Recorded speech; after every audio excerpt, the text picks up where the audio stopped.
पुण्यात्मा परमात्मा ने जो जड़ी बनाकर आपको 7 मंत्रों की दी है उसका एक विशेष लाभ होगा। उसके बाद फिर आपको सतनाम दिया है। सतनाम जिसको मिल जाएगा उसके बाद फिर जब आप सारनाम के योग्य हो जाओगे सारनाम दिया जाएगा। फिर आपके मोक्ष में संशय नहीं रहेगी, लेकिन रहना पड़ेगा मर्यादा में अंतिम श्वास तक। यदि आप जी ने ये नाम तीनों प्राप्त भी कर लिए और गुरु जी से परमात्मा से दूर हो गए, इससे निकल गए, तो फिर काल के जाल में रह जाओगे, मोक्ष नहीं हो सकता फिर आपका।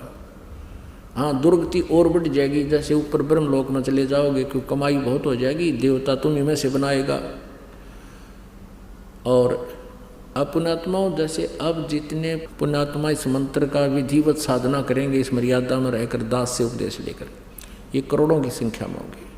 और इन्हीं में से फिर जो पार तो हो गए वो तो करना क्या है, और जो रह जाएंगे उनको फिर इसी काल के कोलू में डाल देगा। पहले स्वर्ग में, महास्वर्ग में, स्वर्ग में, ब्रह्मलोक में, महास्वर्ग में, स्वर्ग में, फिर जैसे प्रथम मंत्र का जाप आप करते हो, फिर कुछ दिन ब्रह्मा जी के लोक में प्रथम मंत्र की कमाई नाश करवाएगा तुम्हारी। और फिर विष्णु जी के लोक में जो आप 7 मंत्र में से विष्णु जी का जाप करते हो उसकी कमाई विष्णु जी के लोक में गण बना देगा, देवता बना देगा, आपकी पूंजी नाश करवाएगा। फिर शिव जी का जो जाप आप करते हो 7 मंत्रों में प्रथम मंत्र में जो एक नाम है उसकी कमाई शिवलोक के अंदर आपकी बर्बाद करवा देगा। उसके बाद सतनाम में जो प्रथम मंत्र ओम है उसकी ब्रह्मलोक के अंदर वहाँ देवता बना देगा। वहाँ नकली सतलोक, अलखलोक, अगमलोक, अनामी लोक भी बना रखे हैं इसने, और वहाँ ओम नाम के मंत्र की कमाई वहाँ नाश करवा देगा। और फिर आपका रहा वो सतनाम में दूसरा मंत्र, उसकी कमाई से फिर आपको पुनर्जन्म प्रारंभ होंगे मनुष्य के। सतयुग में आओगे तुम, वो बैटरी चार्ज तो होगी इस समय की, और वह समाधिष्ट होने लग जाओगे, सब ठाठ होंगे, क्योंकि उसमें ऐसा ही प्रावधान होगा।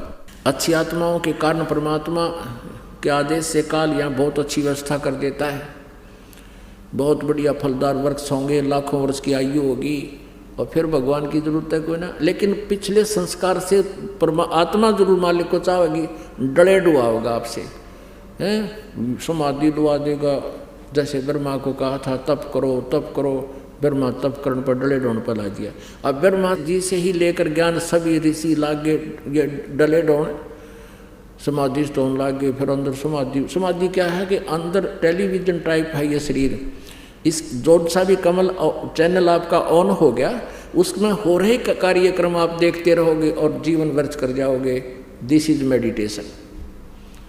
ये यूजलेस है, ये बर्बाद करने वाला है।